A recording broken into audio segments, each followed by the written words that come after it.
Ok, pues entonces vamos a entrarle a la grabación, ¿sale? Perfecto. Muy bien.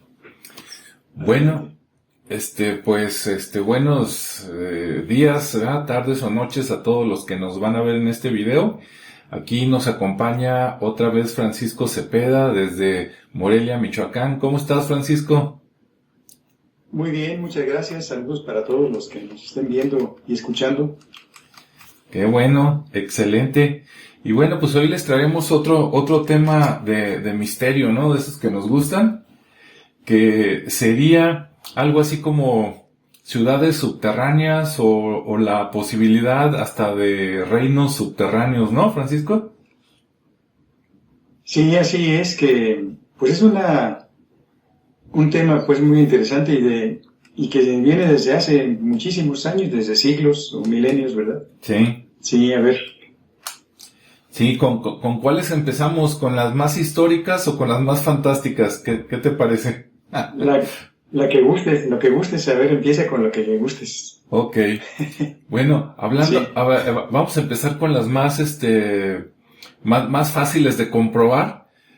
A lo largo de la historia han habido muchos, digamos, pueblos, por decirlo así, que pues les ha dado por vivir en lugares subterráneos, como por ejemplo, ahorita voy a decir nombre y tú lo que quieras comentar adelante, como por ejemplo, la ciudad, que de hecho hace rato estaba viendo videos y yo pensé que era una ciudad, pero son varias, allá en la región que se conoce como Capadocia, ¿no? Allá en Turquía.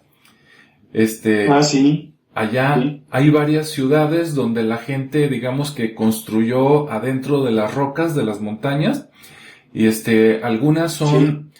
son como cerritos, como colinas, pero otras son hacia abajo, Sí. e incluso hacia abajo Ajá. en varios niveles, ¿no? Digamos 8 pisos hacia abajo, ¿no? Entonces es increíble Sí. que haya habido ciudades de personas que hayan vivido pues en el subterráneo. ¿Cómo ves? No, sí, parece totalmente increíble, pero eso sí es demostrable, pues están abiertas al turismo, ¿no? Pienso que la más conocida de estas ciudades es la de Petra, que ya es conocida mundialmente, ¿verdad? Pero hay otras, como tú dices, que sí, por ahí hemos visto reportajes y son varios niveles, Uh-huh. en donde van bajando y bajando y bajando y bajando, y tenían todo tipo de estructuras para vivir ahí durante temporadas largas y una gran cantidad de gente, aunque parezca increíble, como si fueran hormigas, como los hormigueros, así Sí, era. Podían vivir ahí sin salir a la superficie durante mucho tiempo, tener inclusive sus animales ahí domésticos y demás, ¿verdad? Y eso es totalmente demostrable y comprobable, y ahí están.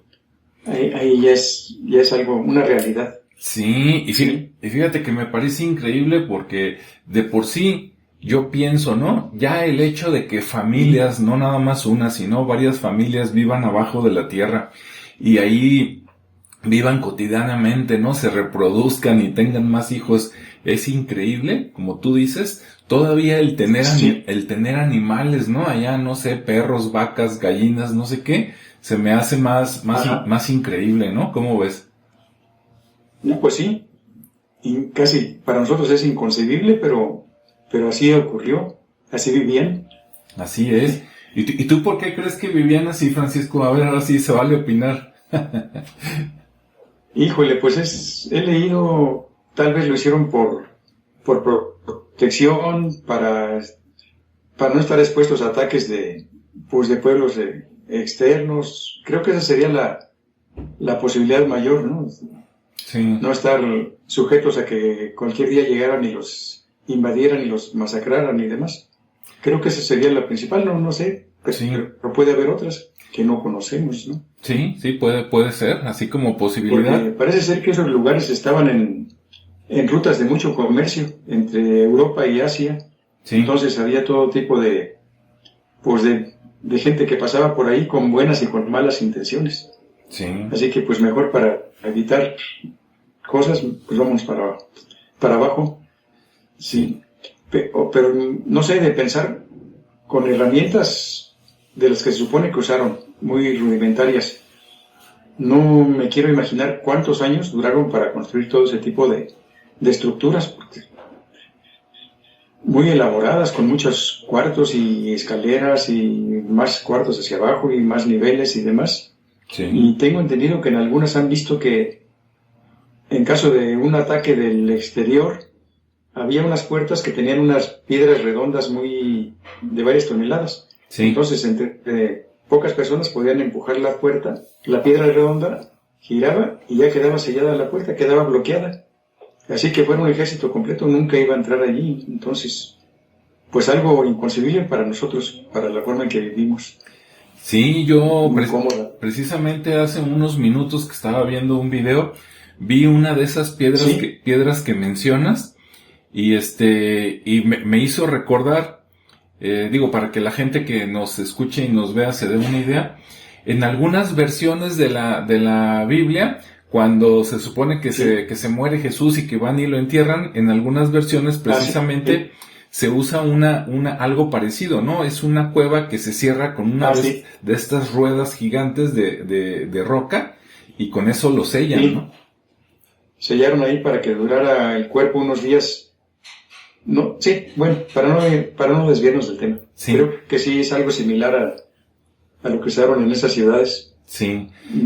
Y yo coincido en lo que tú dices, porque digo, ¿por qué podría yo vivir abajo de la tierra pudiendo vivir arriba, no? Y definitivamente a mí no se me ocurre más que o hay peligro arriba, como tú dices, alguna guerra, un enemigo, o a lo mejor el clima, ¿no? Extremo, que también me obligue a refugiarme en la tierra. Fíjate que allá... Sí.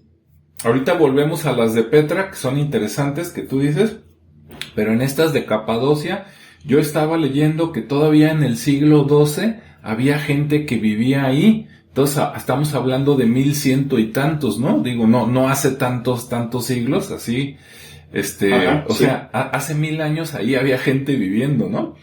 Pero las primeras que se hicieron, por ahí me encontré datos de una donde 1500 años antes de Cristo, o sea, hace 3500 años, ya existían las primeras, entonces son milenarias, ¿no? Sí, imagínate, tallar eso con herramientas de piedra, pues fue una tarea, pues ahora sí que titánica, suponiendo que así las hayan hecho. Sí. Y sí, lo que dices también, lo del clima, en esas regiones creo que es un clima muy extremoso, mucho viento, frío y demás, entonces en una ciudad subterránea pues es un clima, una temperatura constante. Uh-huh. Y si además la podían de alguna forma regular con calor, pues vivían muy a gusto en ese sentido, no estaban expuestos a cambios de temperatura extremos. Sí, y fíjate que también escuché lo contrario. Comentaban que en algunas de estas cuevas por allá, bueno, casas, ¿no? Porque cueva pues es nada más unos metros y listo, pero allá era toda, había cuartos, había ciudades. No me imagino cómo le hacían para los baños, ¿eh? Imagínate, cientos de personas viviendo allá abajo y pues generando excremento, yo no sé para dónde lo sacaban, o lo usaban en plantas, ve tú a saber, ¿no? No, porque excremento y orina y los olores y demás así es. Pues sí, no sabemos, solo habría que transportarnos a ese lugar y tratar de imaginar cómo solucionaban ese problema, pero seguramente lo podían manejar, porque de otro modo no hubieran podido vivir tanta gente durante tantos siglos allá adentro. Sí, yo creo que tenían alguna solución o alguna ingeniería que ahorita nosotros no sabemos, porque no es posible. Seguramente que sí. ¿Verdad que sí? No es posible que durante cientos o miles de años viviera gente por ahí, digamos como en un cochinero, ¿verdad? Un muladar, pues como que es increíble, ¿no? No, inclusive no hubiera sido posible vivir, ¿no? O sea, así es. Esos gases se acumulan y son tóxicos, son hasta peligrosos, entonces alguna solución le habían dado ya. Sí, y cambiando de lugar, hace rato mencionaste a Petra, que esto es en el desierto, ¿no? Es en el desierto. Sí, Sí, pero es pues algo parecido, o sea, una ciudad tallada en la roca y pues una maravilla, si Sí. lo pensamos desde nuestro punto de vista en nuestra época. Sí. Algo inimaginable cómo la fabricaron, Sí. cómo la construyeron. Y luego yéndonos a relatos antiguos, por ejemplo, hay relatos prehispánicos, ¿no? Incluso creo que de los mayas y también de los aztecas, donde dicen que algunos de sus, digamos, de sus ancestros, vinieron, pues, de mundos subterráneos, ¿no? Sí, ajá.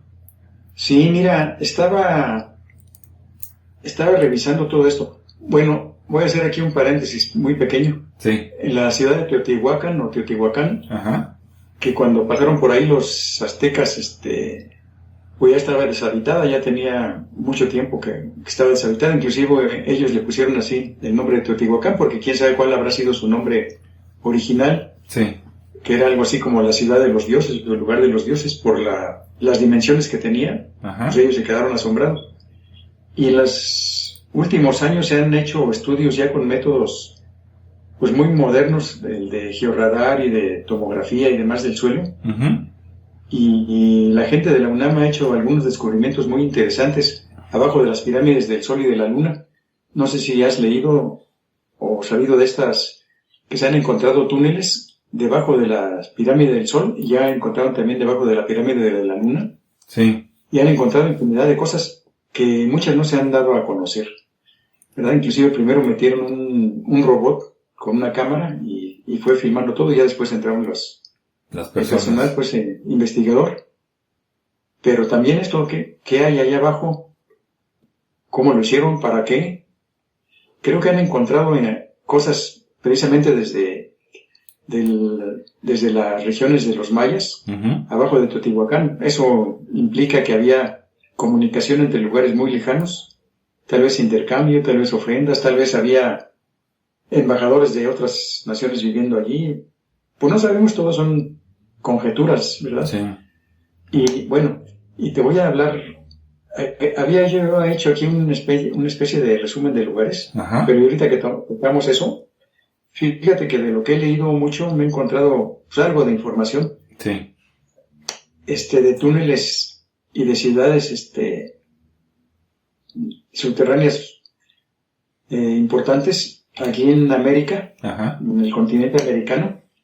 Hay varias, inclusive hay por ahí algunos videos y demás que en el cañón del Colorado, en el río que pasa al fondo, sí, hay unas partes que están vedadas al público, no hay acceso al público. Uh-huh. Y según se dice que hay una parte en donde hay las marcas del nivel del agua del río, uh-huh, de años o siglos anteriores, que estaba más alto que el actual, y que hay unas entradas o una entrada, una cueva, uh-huh, que estaba al nivel del río, ahorita ya está muy alto, y que llegaron a entrar allí y que se supone que adentro hay cavidades muy extensas y con muchas cosas que parece ser que tienen relación con Egipto, pero todo eso está vedado, pues no se puede tener acceso para el público, solo ellos saben lo que hay, sí, lo que han encontrado y pues hasta allí. Eso allá en lo que hoy es Estados Unidos, ¿no? Ajá. En Sudamérica, pues hablan de Sudamérica y lo poco que sabe uno, o lo que hablo por mí, lo poco que sabía yo, pues de los incas, que eran el pueblo dominante y tal. Uh-huh. Pero parece ser que los incas llegaron conquistaron a varios pueblos anteriores, uh-huh, y se apropiaron de sus lugares, o sea, ser conquistadores se apropiaron de los lugares, de sus mitos y además también de sus, vamos a decir, de lugares muy, muy, pues misteriosos. Se habla también de túneles que miden muchos kilómetros y de los cuales salían personajes que les ayudaron a la civilización allá de los pueblos sudamericanos. Uno de ellos fue Viracocha, que sería un parecido al Quetzalcóatl de aquí de México. Uh-huh. Que Viracocha era un ser de piel clara, de estatura muy alta, que salió de un lugar de un túnel, y les enseñó pues, los fundamentos de la civilización, de la cultura, y y de ahí se desarrollaron estos pueblos, ¿no? Me encontré un reportaje de la ruta de Viracocha. Uh-huh.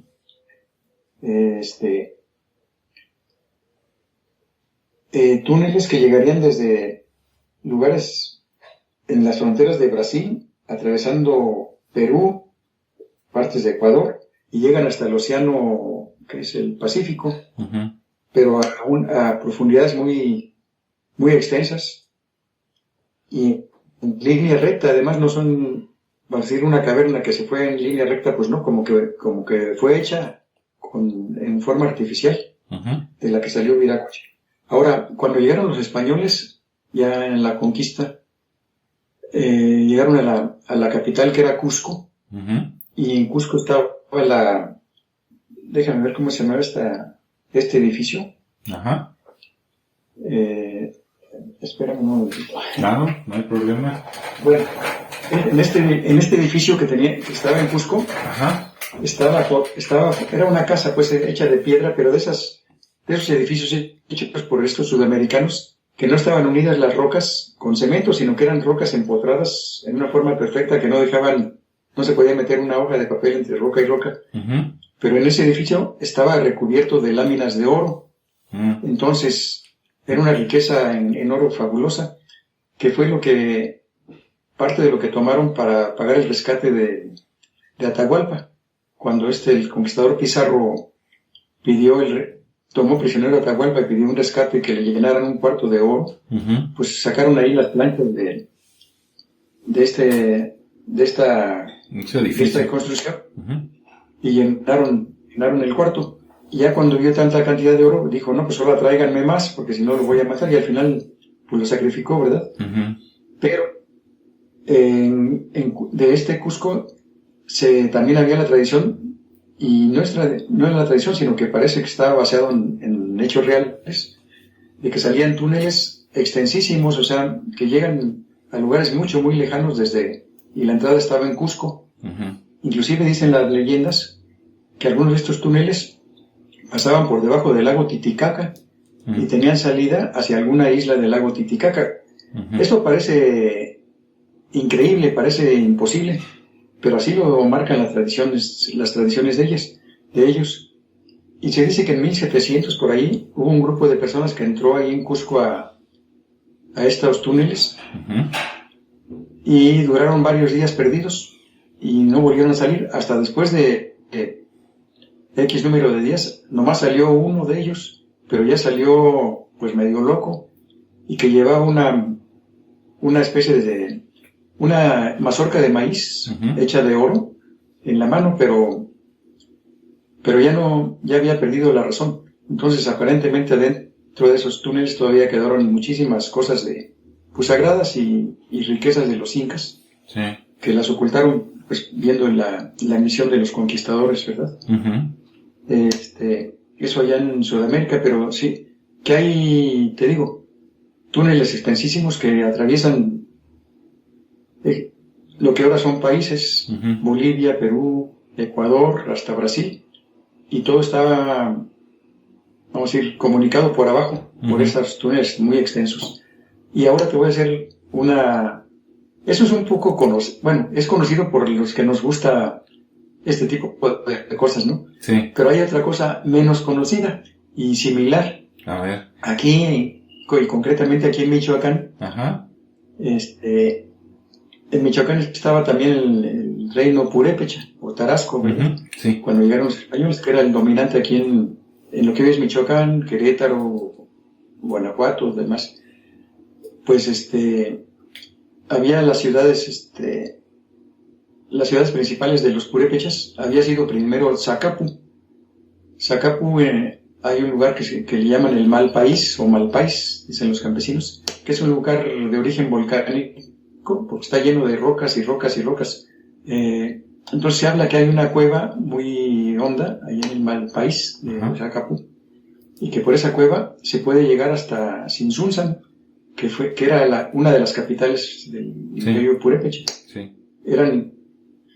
A la llegada de los españoles había 3 capitales, eran Sinsunzan, Iguazio y Pátzcuaro. Las tres estaban a la orilla del lago de Pátzcuaro. Bueno, pues supuestamente estas tres capitales estaban comunicadas por abajo por medio de túneles, pero son kilómetros entre una y otra. Pero lo más sorprendente, y que lo comentan por ahí en las tradiciones purépechas, es de que no solo se comunicaban entre estas tres ciudades, que te digo, estaban a la orilla del lago de Pátzcuaro, sino que también se comunicaban hacia Zacapo, que había sido la primer capital. Pero aquí lo sorprendente, en caso de que fuera cierto, parece increíble, pero todo puede ser posible. Sí. Que para que hubiera un túnel que comunicara de Sinsulzan o de Iguazio hacia Zacapu, tendría que pasar precisamente por debajo del lago. Entonces, ¿cómo va a pasar por debajo del lago? Bueno, pues, ¿y por qué no? Sí. Si ahora hay guardando las proporciones, si hay un túnel carretero que cruza de Europa hacia Inglaterra y por donde transitan vehículos, ¿por qué no podrían haber hecho ellos esto, verdad? Aunque a alguna gente le parezca increíble, hasta risible, pero todo es posible, porque tal vez ellos ni siquiera los hicieron, tal vez ya los encontraron de civilizaciones anteriores o de humanos o no humanos, ya estaban esas comunicaciones. Creo que eso es muy poco conocido, pero sí es una tradición por acá en Michoacán, ¿eh? Sí, está muy interesante porque fíjate que, como dices tú, suponiendo que existen, si no se conectaran atravesando el lago, pues tendrían que bordear el lago y es mucho más terreno, ¿no? Y bordearlo o atravesarlo en canoas. O atravesarlo. Pero también, pues una canoa, pues pues una canoa es lenta, no es tan rápido como ir corriendo a pie, ¿verdad? Como ellos, que había corredores, pues que muy buenos. Sí. Entonces, todo es posible. Y no solo eso, ya hablando ya de leyendas, se dice que también había más trayectos de túneles hasta lugares cercanos aquí a la capital, a la capital actual, Morelia. Hay un pueblo que se llama San Nicolás Obispo y dicen que por ahí también había una entrada desde Sinsulzan. Fíjate que hay una fotografía de principios del siglo XX, por ahí está en internet, en donde un norteamericano estuvo tomando fotos de Sinsulzan antes de que la remodelaran de que la pusieran, la abrieran al turismo. Sí. Y se ve en la parte muy al fondo en la profundidad pues de las pirámides o yácatas que les llaman, se ve una puerta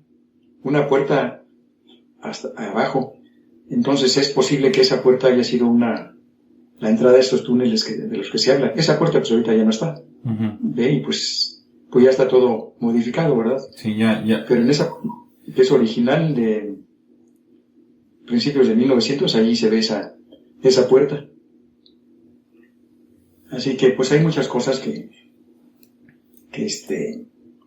falta por saber. Sí. Aquí mismo en Morelia hay una tradición. Se supone que aquí abajo de Morelia, de la la antigua ciudad de Valladolid, que era pues muy pequeña, centro histórico, hay túneles también. Claro, eso ya es normal, eso es como en todas las ciudades fundadas por los españoles, hacían túneles de escape de los conventos y de las casas principales. Sí. Pero ahí la leyenda habla de que en una parte que estaba fuera de la ciudad, en una loma que le llamaban la Loma del Zapote, que era un cerro, había unas cavernas, unas grutas. Sí. Entonces se dice que de esas grutas se podía llegar hasta el centro de la ciudad, hasta la catedral precisamente. Y hay más, o sea, si te pones a ver las tradiciones de Morelia y los libros de leyendas, no solo la de las cuevas del Toro, hay también, se decía de otras cuevas que llegaban hasta la Loma de Santa María, que también está muy lejos, y tendría que pasar también por abajo de un río. Eso se menciona porque durante la época colonial se dice que hubo un robo a las arcas de catedral, y metían los bandidos. Alguien que conocía que abajo de catedral había un cuarto lleno de monedas, lo de los diezmos. Entonces, alguien de ellos supo por dónde llegar y de la parte externa cavaron y empezaron a vaciar esa alcancía, por llamarlo, ¿no? Uh-huh. Las autoridades los descubrieron, se metieron por esos túneles y pues algunos los siguieron y otros se fueron más lejos y se perdieron por allá entre estas grutas, ¿no? Y hay otra tradición que parece que también tiene mucho de real. Uh-huh. Se habla de un río subterráneo que pasa por el centro de Morelia. Ese río subterráneo sale en una parte que ya está también dentro de la ciudad, pero había una pirámide. Okay. Esa pirámide tenía una puerta. Esa puerta llevaba una escalera de caracol. Abajo de la escalera de caracol, ahí estaba un acceso al río subterráneo y por ahí brotaba agua. Y de ahí brotaba agua y se formaba un pantano, una ciénaga al pie de esta pirámide. Sí. Esto me lo llegaron, todavía conozco personas que conocieron cuando estaba esa puerta y el agua que brotaba, porque estas personas eran de la familia que era propietaria de ese lugar. Uh-huh. Y decían que su papá mandó a hacer una alberca que se llenaba con esa agua. Después, cuando construyeron el periférico, uh-huh, resulta que pasaba junto a esa pirámide, que para ellos era un pequeño cerro, porque estaba tapado por tierra y vegetación. Sí. Y secaban ahí, drenaban el agua para construir, y al día siguiente ya estaba otra vez lleno de agua alrededor. Entonces, que les costó mucho trabajo hacer la pavimentación de esa zona, porque se inundaba constantemente. Sí. Pues era por el agua que salía debajo de la pirámide. Esta pirámide, pues si un día vienes por aquí te voy a llevar a donde está. No se puede entrar porque es propiedad privada y está cercado, pero Ajá. está, sí, por fuera. Pues ahora sí que a la vista de todo el mundo, y nadie sabe, o muy poca gente sabe. Está a un lado del periférico de aquí de Morelia. Bueno, esto fue una digresión, ¿verdad? Esta no es una ciudad subterránea, pero no. Es parte de lo que hay aquí en Latinoamérica y completamente aquí en Michoacán. Sí. No, pues te voy a hablar de más lugares. Sí. Oh. Hablando aquí en América, mira, en los años 70, a principios de los años 70, salió una serie de reportajes aquí en un periódico. En ese tiempo era el único periódico pues de circulación de todo el estado, que se llamaba La Voz de Michoacán. Uh-huh. En ese pues, no había más que periódico impreso y televisión, no había, y radio, ¿verdad? Pero lo que era de difusión pues, era el periódico. Sí. Y salía una serie de reportajes sobre algo que sucedió en un lugar que se llama el Cerro de Culiacán, en Guanajuato. No sé si tú escuchaste hablar de eso. No. Bueno, supuestamente fueron de aquí del periódico y hicieron entrevistas allá a la gente, ¿no? Este cerro de Culiacán es un cerro muy, muy especial. Uh-huh. Y merece una mención, te digo, especial, ¿eh? Pero bueno, supuestamente un campesino, siguiendo una vaca, se metió a una cueva en ese cerro. Uh-huh. Caminó mucho tiempo y en cierto trayecto se encontró con unos seres muy altos, de piel muy clara, de pelo largo, y estos seres lo recibieron de una forma, ahora sí que amigable, amistosa, pero se comunicaban con él por medio de telepatía, o sea, le transmitían mensajes telepáticamente. Sí. Y lo invitaron a que los acompañara, y se fueron más adentro de esa cueva o de ese túnel, lo que haya sido, y llegaron a un lugar donde pues, le mostraron dónde vivían. En un lugar muy pues, iluminado, había mucha luz y había mucha vegetación, agua, y parecía que era un lugar donde había una vida muy, muy tranquila, muy bonita. Sí. Le enseñaron varias cosas y él salió y pues lo contó a sus conocidos, ¿no? Fueron de aquí y hicieron varios reportajes de esto. Y tuvo mucha difusión en ese momento. Y como todo, después pasó el tiempo y pues quedó en el olvido. Uh-huh. Después, ahí cerca hay un lugar que se llama Valle de Santiago.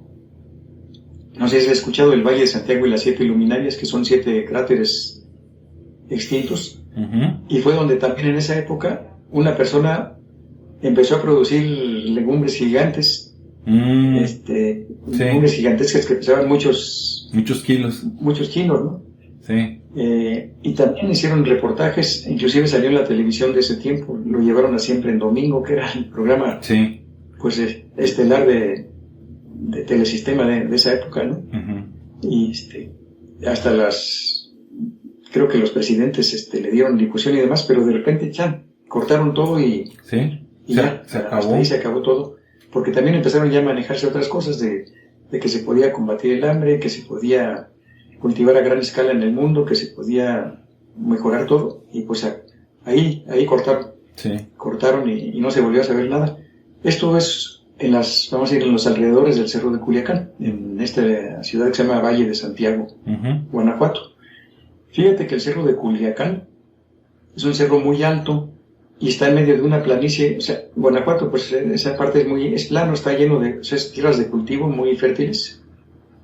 Y hay muchas ciudades alrededor, Yuriria, Valle de Santiago, Salvatierra, y otras, con una agricultura muy rica. Y en medio está ese cerro, un cerro altísimo que tiene muchas barrancas, muchas cuevas, muchas cosas, y muchas leyendas. Uh-huh.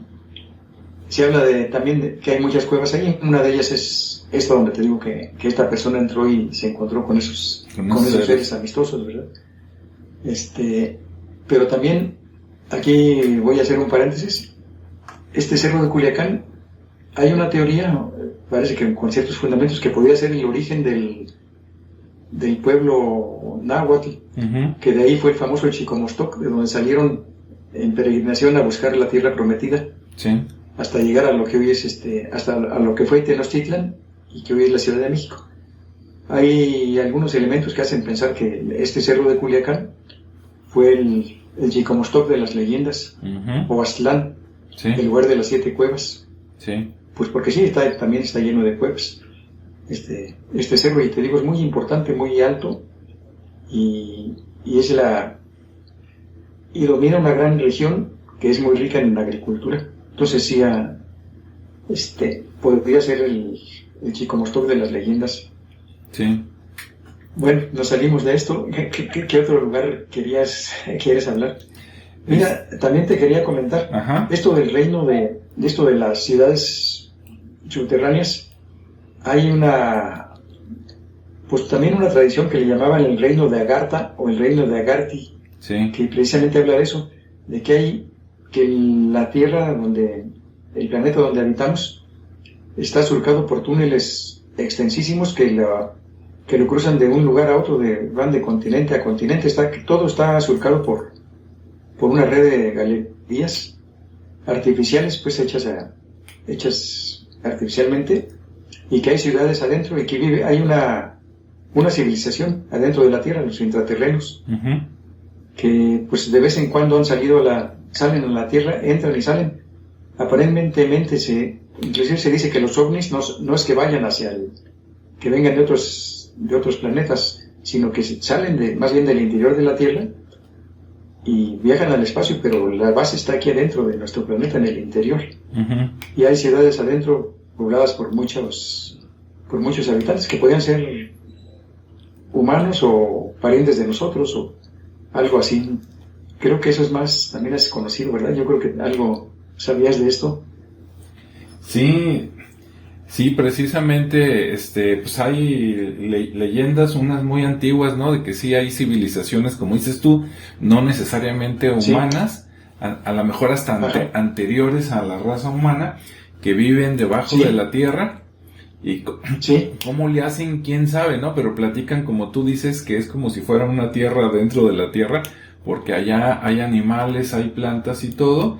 Incluso hay una, pues ya no sabe uno si decir leyenda, porque ya se mezclan cosas a lo mejor increíbles, pero con datos muy históricos, de que en la primera mitad del siglo XX, por ahí entre los años 20 y los años 40, 50, había un explorador, ¿no? En Estados Unidos muy famoso, que ahorita se me va el nombre, que tenía un avión y que el gobierno de Estados Unidos le pagó para que fuera al Polo Sur, por allá, y que volando encontró una gran caverna, que se metió con todo y su avión, y que allá encontró pues otra civilización, Algunos dicen que hasta encontró seres, digamos, extraterrestres o intraterrestres, como dices tú, y que eso lo han mantenido en secreto, ¿no? Por eso casi nunca sabemos nada del Polo Sur, que es muy interesante porque en el Polo Sur sí hay tierra,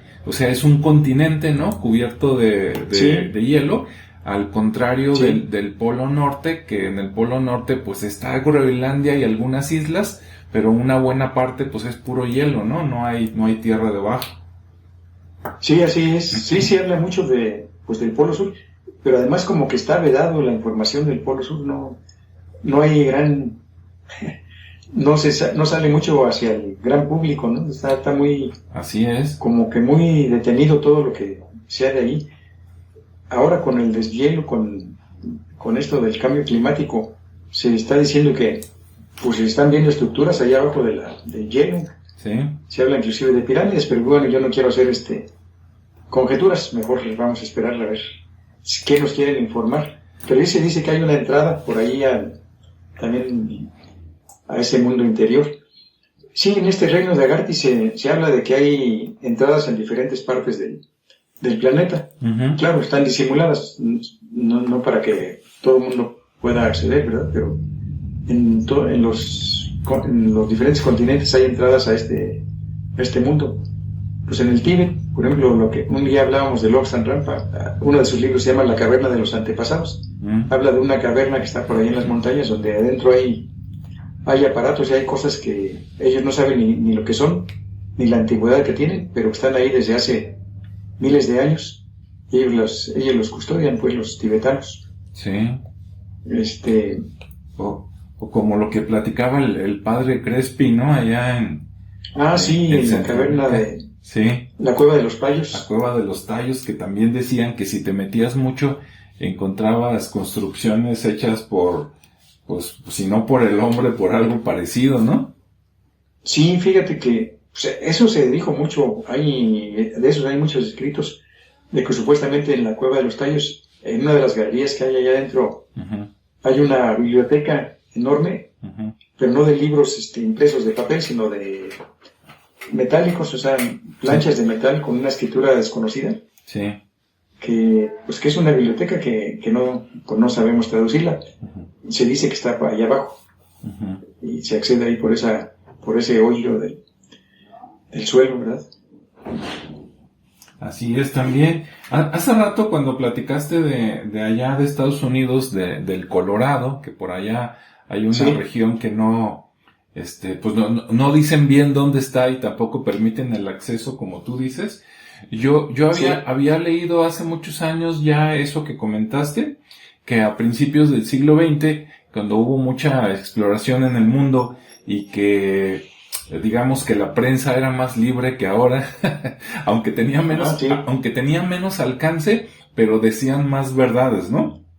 Sí, podían escribir libremente y se publicaba, sí. Sí, entonces sí recuerdo por ahí que hubo una expedición independiente de una persona que fue por ahí al desierto de Estados Unidos y que encontró una cueva y que ellos iban buscando así como civilizaciones antiguas relacionadas al tema de gigantes, ¿no? O sea, de personas de 2-3 metros de altura, digo, nada súper descomunal, pero sí sorprendente, y que encontraron en algunas cuevas sí esqueletos más o menos de esa estatura, de gente muy alta, pero que después se metieron a la cueva y que encontraron algunas escrituras y algo parecido a jeroglíficos egipcios, como tú dijiste, ¿no? Entonces, eso también está muy, muy interesante, ¿no? Y después, que ya después que ellos lo dieron a conocer y que, digamos que los periódicos locales, pues lo sacaron en las noticias, luego llegó el famoso Instituto Smithsoniano, ¿no? Que parece que todo se roba y se lo lleva ya a ocultar para que nadie se entere, ¿no? Algo así. Sí, o sea, se habla de que ahí han ido a parar muchos fósiles de esqueletos gigantes humanos. Sí. Y que de repente, pues que ya se perdieron, ya no están. Así es. Pues nadie sabe qué pasó. Sí, o sea, ¿qué hay ahí Sí. que hay ahí de fondo, ¿no? Acá también. ¿Sí? Adelante. No, dime. No, ya, me iba a cambiar de lugar, me iba a regresar a lo de los tallos, pero si quieres terminar acá el comentario, adelante. No, sigue. Sigue con los tallos. Ya ves que allá en los tallos, ahorita no me acuerdo el apellido del señor, pero un extranjero que estaba viviendo ahí, fue, digamos, la persona original que platicando con los nativos, los locales, encontró el lugar.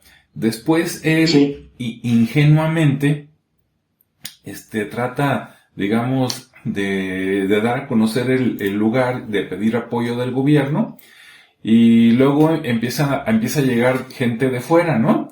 Llegó ¿cómo se llama? El de la teoría de los alienígenas ancestrales. Llega Eric von Däniken y llegan otras personas que se aprovechan de este señor, y entonces ellos traen su expedición y ellos solos, digamos, se sirvieron para sus intereses y luego a él lo dejaron ahí olvidado, ¿no? Dentro de eso, incluso se organizó una expedición de Estados Unidos donde fue uno de los astronautas, creo que, no me acuerdo si Neil Armstrong o algo así, y se sospecha que ellos sí se metieron y que esas grandes láminas que mencionabas, ¿no? A lo mejor ellos se las robaron y las sacaron, ¿no? No sabemos. Pues ahí ya no sabemos, ahí se pierde ya la continuidad. Pero bueno, el chiste es de que dices cómo encontrando cosas en un país, luego siempre llegan, o llegaban, ¿no? En aquellos tiempos, o los ingleses o los americanos con una expedición, llegan, se meten, y vámonos, ¿no? Y no sabes qué se llevaron, y ni siquiera lo comentan ni lo comparten con los países de origen. Oye, bueno, un poquito saliéndonos del tema, pero dentro de lo que estás hablando, fíjate que no recuerdo, o sea, porque ahorita eso no lo había preparado, sino que ahorita me estoy acordando. Hace unos años no te podía decir ni siquiera cuántos años, 10, 15, no sé. No sé si recuerdas que supuestamente hubo un alien, y me parece que fue en el estado de Puebla, o algo así, que entraron a una cueva, y muy honda, y claro, entraron con equipo y demás, y encontraron adentro un esqueleto, un cráneo, que parecía de humano, pero que tenía un cuerno o dos cuernos, o sea, no era falso, sino que tenía integrado unos cuernos, y era además de tamaño muy grande. No sé si recuerdas eso. Entonces que lo sacaron, creo que era un médico el que lo sacaron, y creo que hasta lo empezaron a exhibir y cobraban porque la gente fuera a verlo. Pero precisamente se enteraron en otras latitudes de esto, y entonces llegó supuestamente, porque esto salió también en las noticias, que llegó un grupo de militares ingleses, expertos en, ¿cómo se llama?, en buceo de profundidad y demás, en espeleología, y entraron a ese lugar y duraron días allá adentro, y estaba también resguardado la entrada, no se podía acceder, ni había información, y estuvieron allá días adentro, y después se fueron, y pues ya no hubo ninguna información de qué encontraron, o si encontraron algo y se lo hayan llevado. No sé si recuerdes eso, porque salió hasta en los noticieros. Sí, recuerdo lo que dices del cráneo, con picos, ¿no? Así como cuernos. Sí. Pero hasta ahí nada más, ya no supe qué pasó, porque como dices tú, fue así noticia, digamos, de algunos días, 2, 3 semanas, y después todo callado, ya no se supo nada. Sí pasa, ya llega otra noticia y la borra, llega la nueva, pero esto era algo muy fuera de lo común. Tanto las características de ese cráneo, como por qué llegan, vamos a decir, del extranjero, llega un grupo de gente experta en eso, entran, exploran pues ahora sí que a su gusto completo. Por no decir a su antojo, ¿verdad? A su antojo. Y se apoderan de todo y vámonos, y no sabemos nosotros ni qué hubo. Así es. Eso se ocurrió, y te digo, ahorita me estoy acordando, pero no recuerdo las fechas, pero pues con trabajo se podría investigar, ¿no? Así es. Y esto que te digo del Cerro de Culiacán, pues en los años 70, pues en la ¿cómo se llama? En la hemeroteca, pues también se podría acceder, empezar a buscar los periódicos y para ver lo que pasó en ese cerro de Culiacán. Sí, es interesante. Ajá. Pero, y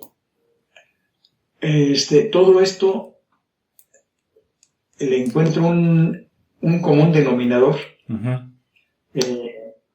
¿Te acuerdas de Julio Verne? Sí. Que escribió muchos libros vamos a poner entre comillas, ciencia ficción. Ajá. Pero pues las cosas las que escribió y describió, en el futuro se realizaron. Sí. Los viajes a la luna, los automóviles, los viajes en submarino, sí. Cosas que en su momento no lo sabía, él los describió pero perfectamente y se realizaron, inclusive el viaje a la luna. Él dijo, la nave va a salir del Cabo Cañaveral, que así se llamaba en ese tiempo, sí. Ahora se llama Cabo Kennedy, o sea, en Florida. Sí, sí. Hasta en eso le atinó. Sí. Entonces, hay quien dice, oye, este cuate habrá sido un viajero del tiempo y que haya venido al futuro y vio muchas cosas y regresó a su tiempo y escribió lo que vio en el futuro, pero lo escribió ahora sí que en forma de novelas, para salvar su vida, vamos a decirlo. Sí, para no confesar que había viajado a otra época, porque él escribió un libro que se llama Viaje al centro de la Tierra. Sí. Curiosamente. Sí, sí. Que se han hecho muchas películas, ¿verdad? Sí. Y la trama del libro, así en pocas palabras, es de que una persona, un estudioso, encuentra un escrito de muchos años anteriores de un alquimista. Uh-huh. Este alquimista narra en su escrito que había hecho un viaje al centro de la Tierra. Uh-huh. Y da varias pistas, pero muy intrincadas, para que no cualquiera pudiera descifrarlas. Entonces, este estudioso descifra las pistas y arma una expedición. Uh-huh. Y se van a la selva por ahí. No, es en Islandia. Ah, sí, es cierto. Ajá. En Islandia, o sea, en el norte. Sí. En una parte pues muy fría. Entran a un volcán. Sí. Por la boca de un volcán, pero ahí decían había varios trayectos de salida de lava. Entonces ahí en las pistas decían por cuál trayecto debían bajar, y bajan, empiezan a bajar y bajar y bajar, duran días y van encontrando muchas cosas. Entre otras llegan a un lugar en donde había un lago, una especie de mar gigantesco. Uh-huh. Había animales muy grandes que se creían ya extintos. Uh-huh. Llegan a una playa, pues ya un lugar de tierra. Uh-huh. Y se encuentran con un ser humano o humanoide, uh-huh. pero que medía más de 3 metros de estatura, que andaba ahora sí pastoreando a unos mastodontes. Uh-huh. Entonces, fíjate, ahí habla de trayectos que llegan a profundidades muy hondas. Sí. Habla de que ahí hay vida adentro, hay vegetación, porque había una selva pues como de árboles gigantescos y helechos y demás, ¿no? Sí. Habla de animales también grandísimos, habla de un humano de más de 3 metros, habla de gigantes, y total que entre sus aventuras provocan una explosión, la explosión provoca una erupción. Uh-huh. Y salen también destruidos por una boca volcánica. Uh-huh. Y van a salir, pero en Italia, en un volcán de Italia. Sí. Entonces, esto según el libro. Sí. Entonces, de Islandia a Italia, pues es una distancia enorme, pues fueron a salir por allá. Sí. Pero, ¿y qué tal si esto lo dijo Julio Verne porque en realidad existe? Y porque él conoció esto o tuvo acceso a un conocimiento que algunas personas ya tienen, ¿no? Sí. O van a tener en el futuro cuando él haya visto todo esto. Creo que este libro nos da muchas pistas para pensar que sí es una realidad. Sí, hay muchos autores que han publicado de estos temas, ¿no? Y de otros, y que después y buscas un poquito sobre su vida y resulta que o tenían amigos que sí estaban en lo último de la ciencia de aquellos tiempos, o sea, tenían pláticas con científicos, con con geólogos, con todo, y a lo mejor hasta estaban en alguna sociedad semisecreta, ¿no? De que pues o andaban con los masones o andaban con algún grupo. Ajá. Que pues uno ya sabe que cuando andas con esos grupos pues no te dejan divulgar ciertas cosas.